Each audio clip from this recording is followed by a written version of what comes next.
My name is Edward Hollis. I'm 57 years old. I spent 30 years as a millwright at a paper plant outside Hamilton, and the one skill that job teaches you, whether you want it or not, is how to read a machine before it fails. The sound it makes a week before the bearing seizes, the vibration that means a shaft is about to go. I never thought I'd use that instinct on my own family.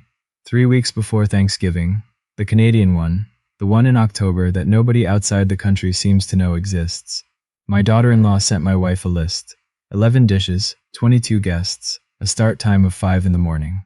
I read it standing behind Margaret at the kitchen island, and I want to tell you, I have worked alongside men on overtime who got more notice and more help than that.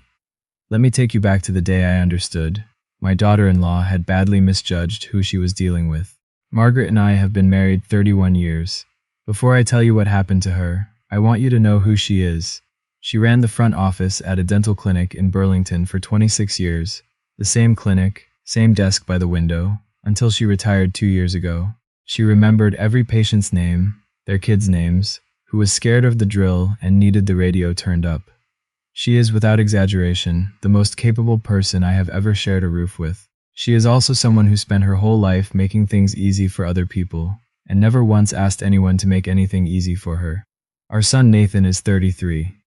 He grew up quiet and careful, became an electrician, good with his hands, good at not cutting corners. I'm proud of him the way a father is proud when his boy turns out decent. Nathan met Vanessa 4 years ago, at a wedding in Niagara-on-the-Lake, and they married 18 months after that. Small ceremony, her parents' backyard, rented string lights. Margaret spent 2 evenings the week before hand-stitching the table runners Vanessa had picked out online. I offered to help carry the boxes. Margaret said she had it. That was Margaret. I liked Vanessa fine at the start. Sharp, put together, opinionated, and not shy about it. None of that's a flaw on its own. The trouble, and it took me longer than it should have to name, was that her opinions about things tended to include opinions about what Margaret should be doing about them. And the way she phrased it never left room for the answer to be anything but yes. I mentioned it to Margaret once, early on. She told me I was being overprotective. She wasn't wrong, I wasn't wrong either. It started small, the way these things do. Vanessa's birthday, 14 months into the marriage. A Tuesday text to Margaret. Hey mom, Nate and I are thinking a low-key dinner Friday. His side, maybe 10 people. Your butter tarts would be perfect. No question mark in the sentence that mattered. Not a would you mind, not an only if you're free. Just the assumption, already dressed for the occasion. Margaret made the butter tarts. She also made a roast, scalloped potatoes, a salad, because she remembered Vanessa mentioning months earlier that she loved a good roast. That's Margaret. She listens, she acts, she doesn't make a show of it. Nobody thanked her after. Vanessa posted photos of the table on Instagram. The roast wasn't in any of them, just the candles and the wine. 5 months later, Nathan and Vanessa went to Cabo for 10 days. Nathan called me on a Thursday. Dad, would you and Mom be able to take biscuits starting Sunday? I said sure, we like the dog. But I noticed it was Thursday, they were leaving Sunday, and this was the first either of us had heard about it. I brought it up with Margaret that night. She shrugged, said it was fine. I said it's not about whether it's fine, it's about how she asks. Like there was never a question to begin with. Margaret gave me the look, patient, a little tired. The one that means I know, Edward, but let's not make it a thing. I let it go. I shouldn't have. Looking back, that was the moment to say something, to Nathan, to Vanessa, to anybody. Instead, I folded the same way I was quietly judging Margaret for folding. That one's on me. 3 weeks before Thanksgiving, a Tuesday night, I was in the den half watching the hockey game when Margaret came in from the kitchen holding her phone out without a word. I read it.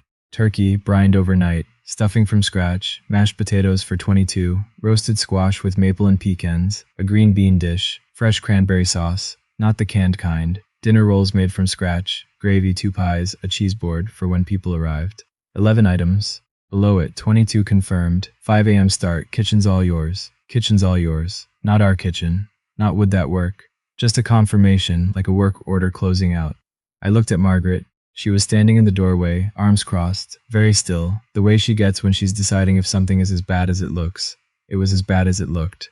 I'll call Nathan, I said. No, she said quietly. Let me handle it first. She texted back. That's a lot for one person, can we split a few of these? Vanessa replied inside 2 minutes. Oh mom, you've done this before. You're so much better at it than the rest of us. We'll be running around with setup. Margaret read it, set the phone face down, and I sat there making myself stay quiet while my blood did something else entirely. That Sunday, Nathan had everyone over for a casual supper, pizza and a bagged salad, nothing Vanessa had touched. I'll give her this, she never pretended otherwise in a kitchen. After dinner, while Vanessa's sister Holly was telling some story about her commute, Margaret found a gap and turned to Vanessa. I've been thinking about Thanksgiving, she said. Maybe Holly could take a couple of the sides, or we could order the pies from that bakery. On Lakeshore, they do a wonderful butter tart pie. Vanessa laughed, warm on the surface, decided underneath. Mom, she said, patting Margaret's hand. That's literally what you're good at. Don't overthink it. It's always so beautiful when you do it. Holly nodded along. Her boyfriend Cole looked at his phone. Nathan looked at his pizza and said nothing at all. I watched my son look at his pizza. I had taught that boy to speak up when something was wrong. Taught him that staying silent in front of unfairness was its own kind of answer. He'd apparently misplaced that lesson somewhere along the way. In the truck on the drive home, I said, "That's not happening." Margaret looked out the window. 22 people, alone, 5 in the morning, no. She was quiet a second. Then I know. I already have a plan. Tell me, I said. That night, Margaret called Sheila Burke. They'd worked the front desk together at the clinic for 18 years before Sheila retired down to Kelowna 3 years back. They talked every Sunday over the phone. I sat in the kitchen while Margaret was on the call in the bedroom, and when she came out 20 minutes later, her face had settled into something decided. She sat across from me, hands flat on the table. Sheila invited us out for Thanksgiving, she said. Her deck, her mother's recipe for a cedar-planked salmon, just the 3 of us. I'm in, I said. She looked at me, just like that. Margaret, I said, our daughter-in-law sent you a work order. Our son watched her do it and said nothing. Sheila's offering you a deck in the Okanagan with a view of a lake. What exactly is the decision here? She let out a breath like she'd been holding it for weeks, pulled the notepad off the counter, wrote a few lines, folded it, set it by her mug. Then she opened the laptop and pulled up Air Canada. I watched her find the 6:10 a.m. Out of Toronto Pearson, 2 seats, Kelowna by way of Calgary. She looked up at me. I nodded once, she hit confirm. The texts kept coming all week. Monday, reminder, rolls have to be from scratch. Store-bought tastes like cardboard. Wednesday, hey mom, scratch pie crust, right? The frozen kind goes soggy. I'll send you a tutorial if you want. Friday, one more thing, fresh cranberry please, not the can. Greg and Pamela are coming and I want everything top-notch. Greg and Pamela, first I'd heard those names. I asked Margaret who they were. Nathan's site supervisor and his wife, she said. I sat with that. This wasn't a family dinner anymore. It was a showcase and Vanessa had decided Margaret's hands were the tool she'd use to put it on. Margaret answered every text with a single word. Okay, I asked her once if that was wise. I'm not stringing her along, she said. I'm just done arguing with someone who isn't listening. I'd been married to this woman 31 years. I knew her particular calm when she'd committed to something fully. The same calm she used on a parent who showed up at the front desk, furious about a billing error. Patient, clear-eyed, finished negotiating. The boarding passes sat in the dish by my wallet on the dresser. 2 of them, seats 11C and 11D, 6:10 in the morning. 10 days out, and we were already gone in every way that mattered.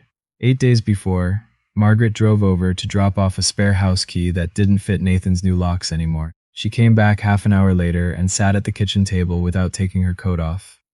I knew that look. What happened? I said. Door was unlocked, she told me. Stepped in to leave the key on the counter, heard Vanessa on the phone upstairs. Greg's definitely coming, him and Pam, a few others from the crew. I just need to look amazing. Mom's got the food handled. That part's covered. Mom's got the food handled. That part's covered. I sat back in my chair. There's a thing on a job site. A non-load-bearing wall. It looks like it's holding something up, but it isn't. You don't know it's false until you start pulling it apart and the ceiling doesn't move. That's what this was.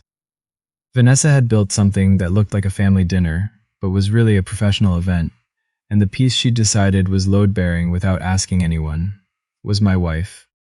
Margaret finally took her coat off, hung it on the chair back, looked at me. She doesn't think we'll actually do it, she said. She thinks I'll show up at 5 in the morning because I always have. Then Thanksgiving's going to be educational for her, I said. Margaret almost smiled. I got up and put the kettle on. 6 days out, I called Nathan myself. Margaret had asked me not to. She'd already talked to him direct and it hadn't moved anything, but I'm his father, and there are things a son needs to hear from his dad. especially when he doesn't want to. Nathan picked up on the second ring. I kept it short. Nathan, your mother's been handed an 11-dish list for 22 people. No help, 5 a.m. start. She told you it was too much. You let it stand anyway. I need you to fix it. A pause. Dad, I know, but Van's already got everything, Nathan. Another pause.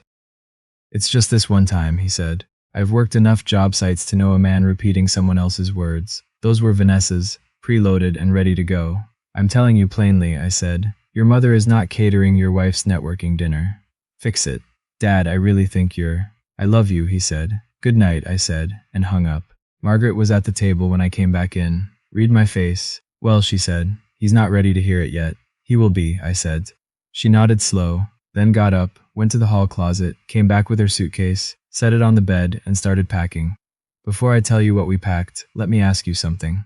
Have you ever told someone the truth and watched them choose not to hear it? Drop a thumbs up in the comments if you know that feeling.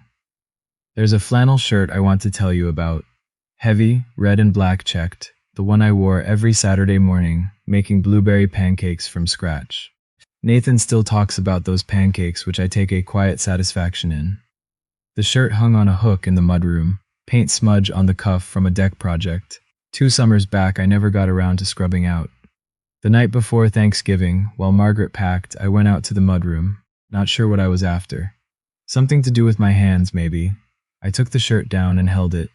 I thought about every Thanksgiving I'd stood near that stove with Margaret, 31 years of them. She ran the kitchen. I was support staff and I never minded because I knew my limits. I can't dice an onion to any standard she'd respect, but I could stand beside her for 6 hours, hand her things, make her laugh, make sure she wasn't doing it alone. That was the part Vanessa had missed completely. Not the labor, the company. I hung the shirt back up. It didn't need to come to Kelowna. It belonged here, just not used this Thanksgiving. Back in the bedroom, Margaret had already set my suitcase on the bed, half packed. She knew me well enough to start without me. Once I'd finished, I found her at the kitchen table with the notepad in front of her, 4 lines written days earlier, folded once like something already decided. She smoothed it flat. I read it over her shoulder. Nathan, I love you. That hasn't changed. But I told you I couldn't cook for 22 people alone and nobody heard me. We've gone to see Sheila. Back Tuesday. The kitchen's is yours, Mom and Dad. She'd added and Dad in different ink, hadn't asked me to. She set the note in the middle of the table, reached up for the small glass jar. She kept loose change in by the toaster, and set it down over the note like a paperweight. We stood there a minute, kitchen light on, house quiet. We're going to hear about this, I said. Yes, she said. He's going to be upset. Yes. I looked at her. 31 years married, and she still has a way of looking back at me that says more than most people manage in a page. You ready? I said. I've been ready 2 weeks, she said. We turned off the light. She carried her bag to the door. I carried mine, and we called a cab. Stood in the driveway waiting, our breath showing in the cold October air. The driver didn't ask where we were headed at 4 in the morning, which suited us. Radio low, heat up high. Margaret beside me, with her hands folded in her lap. The stillness of someone who's made a decision and is letting it happen now. Pearson at 4:30 has a particular feel to it. Not empty, suspended, like it's holding its breath between one day and the next. I bought us 2 coffees from a kiosk that were aggressively bad, and we drank them anyway. Margaret's phone had 3 messages from Vanessa from the night before, reminders and instructions and an emoji. Neither of us opened them. At 5:40, they called our group. Standing in line, I thought, right now 22 people believe there's a turkey roasting somewhere. In a few hours, someone's going to walk into a kitchen and find a note under a coin jar. My phone buzzed as we stepped into the jetway. Nathan, hey Dad, swinging by around 7 to grab you and Mom. Van wants you there by 8 to start. He didn't know yet. I put the phone in my coat pocket. Seats 11C and D. Wheels up at 6:18, 8 minutes late, which felt about right. Margaret reached over once we leveled off and put her hand on mine. Neither of us said anything. Didn't need to. Sheila was waiting at Kelowna arrivals with 2 paper cups of real coffee and absolutely no dramatic reaction, which is exactly what you want from a friend of 18 years. She hugged Margaret first, then looked at me. Edward, you actually came. Did you think I wouldn't? I thought Margaret might talk you out of it on the drive to the airport. She tried, I said. Margaret looked at me. Once, I added. We drove out toward Sheila's place along the lake with the windows cracked, the air dry and bright in a way Ontario in October never is. Sheila's place was small, cedar-sided, with a view down to the water, and the hills gone gold and rust on the far side. A tabat named Pirogi acknowledged us from the porch railing, and went back to ignoring the world. We took our coffees out to the deck. A loon called somewhere out on the water, doing nothing in particular with total authority.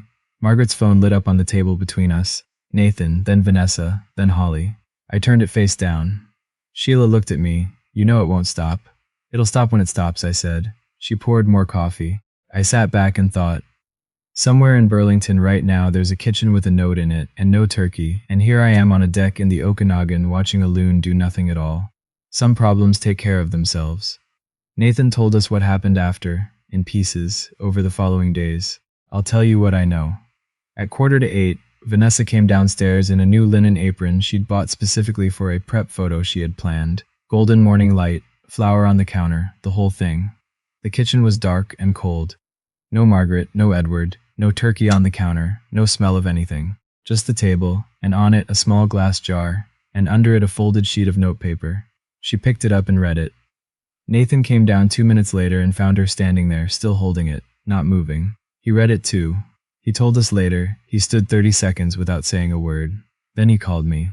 I didn't answer. He called Margaret.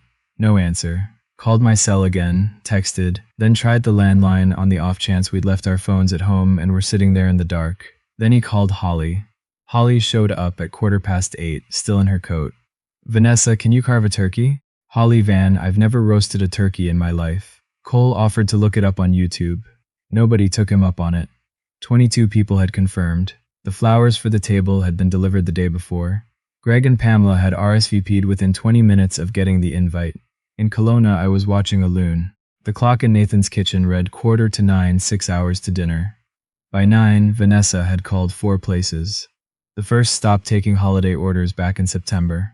The second had a packaged turkey dinner, but needed 48 hours notice. The third never picked up. The fourth, a spot off Brant Street she'd bookmarked from some magazine, was fully booked with no takeout on the holiday.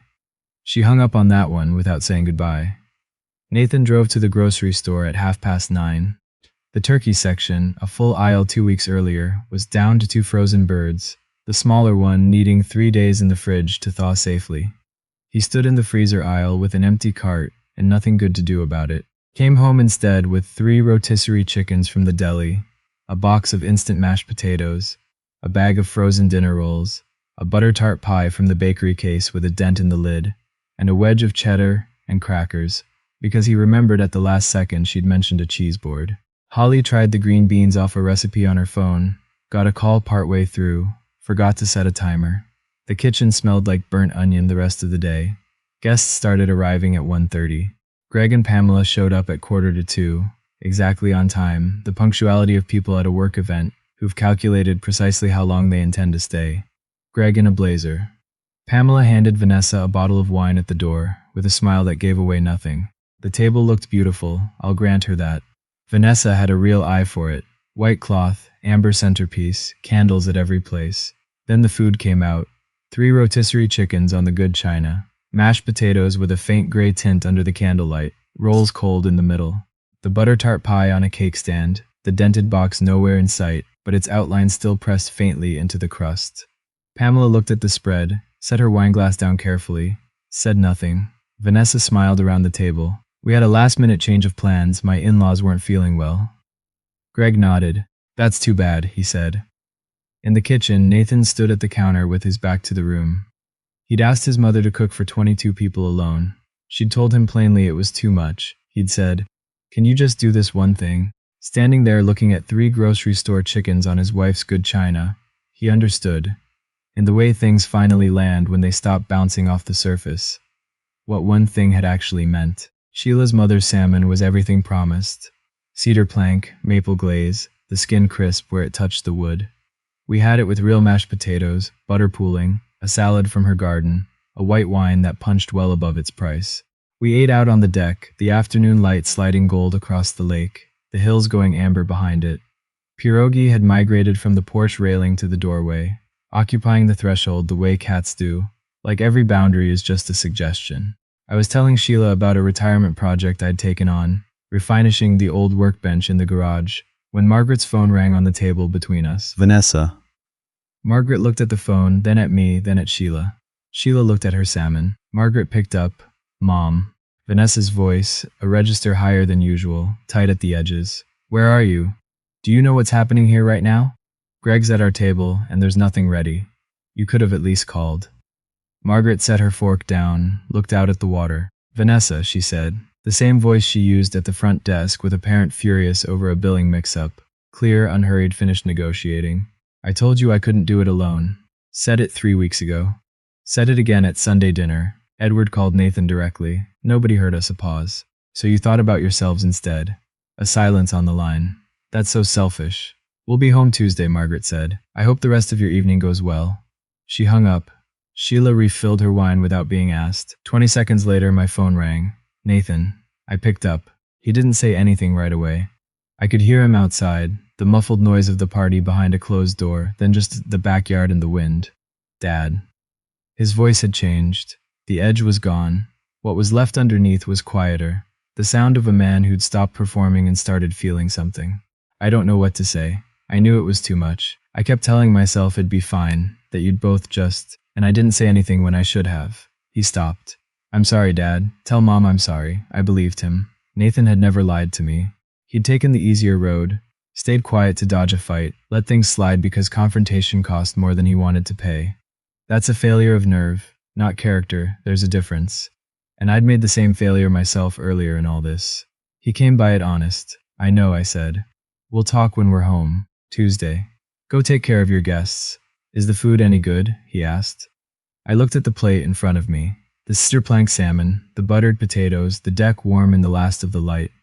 My wife across the table from me, relaxed for the first time in 3 weeks, the gold light behind her. It's wonderful, I said. Sheila made her mother's salmon. A pause. Good, he said, and I could hear him steady himself. Good, Dad. Go, I said. Tuesday. After I set the phone down, Margaret looked at me across the table. Salmon, she said. Yes, I said. Please. Nathan told us the rest in pieces over the next few days. Greg and Pamela stayed 2 hours. Greg was the type who's polite in exact proportion to how well things are going. Not cold when it goes sideways, just measured, giving a little less of himself than he might have. He ate a chicken thigh without complaint, complimented the centerpiece, which genuinely earned it. At some point, Pamela asked Nathan quietly, Your parents usually do the cooking, don't they? Are they all right?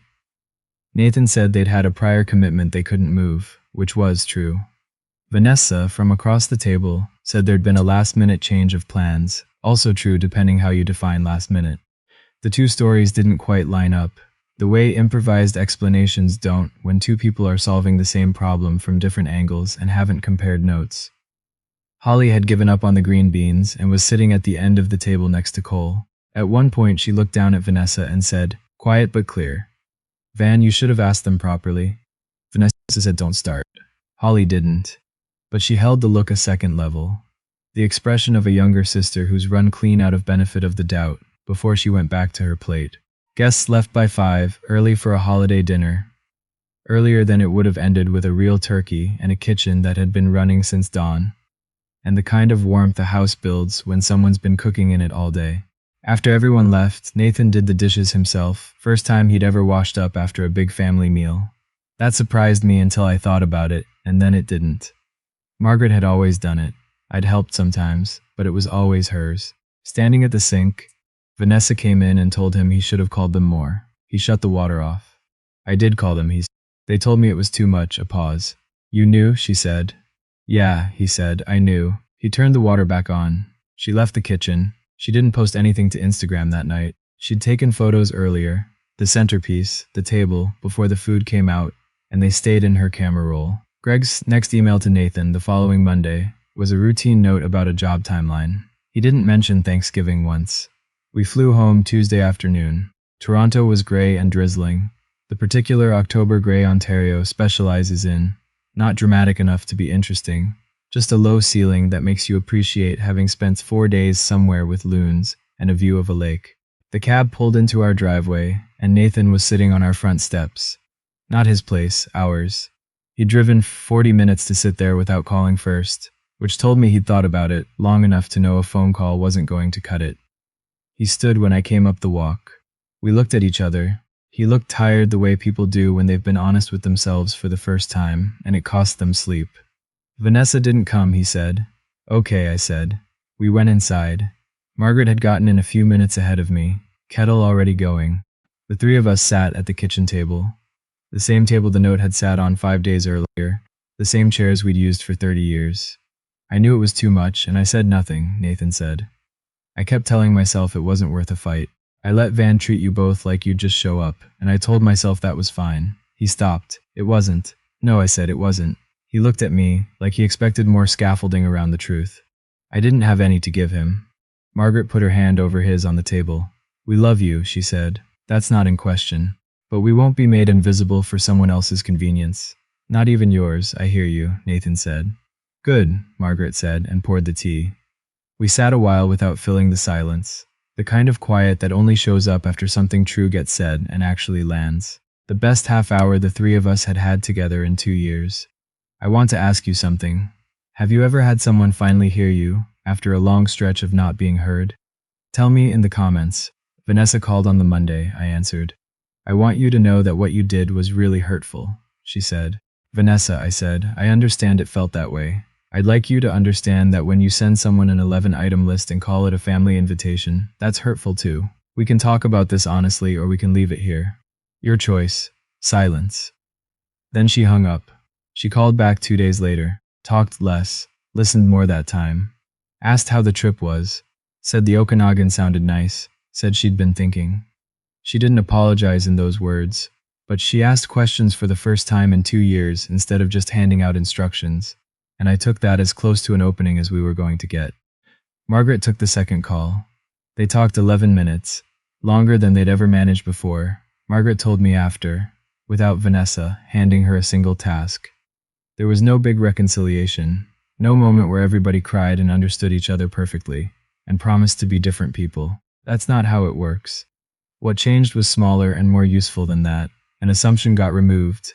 The one that said our time and our labor were just available, indefinitely on request. Once that was gone, things had to be asked for, which meant they had to be talked about, which meant everybody had to start acting like people with actual choices. That was enough. Finn started calling more, asking instead of informing. Small things that added up. Margaret signed up for a watercolor class at the community center Thursday mornings, something she'd wanted to do for a year and kept putting off because there was always someone else needing something first. We booked Kelowna again for next spring. Sheila's already planning which orchard we'll visit. One Saturday morning I put on the flannel shirt and made blueberry pancakes from scratch, just for the two of us. Margaret poured coffee and sat at the counter, and we didn't talk about Vanessa or Nathan or any of it. We just had breakfast. I stood at the stove in that shirt, with the old paint smudge on the cuff, and thought, this is what it was always supposed to be. The two of us, this kitchen, a Saturday morning, nowhere to be. About a week after we got home, Margaret was clearing out the hall closet and pulled down a shoebox from the top shelf. My handwriting on the lid, photos misc. We brought it to the table and went through it together. The usual archaeology, birthday parties from the 90s. Nathan at 8 holding up a pickerel with the pride of a man who's achieved something permanent. A church picnic neither of us could date.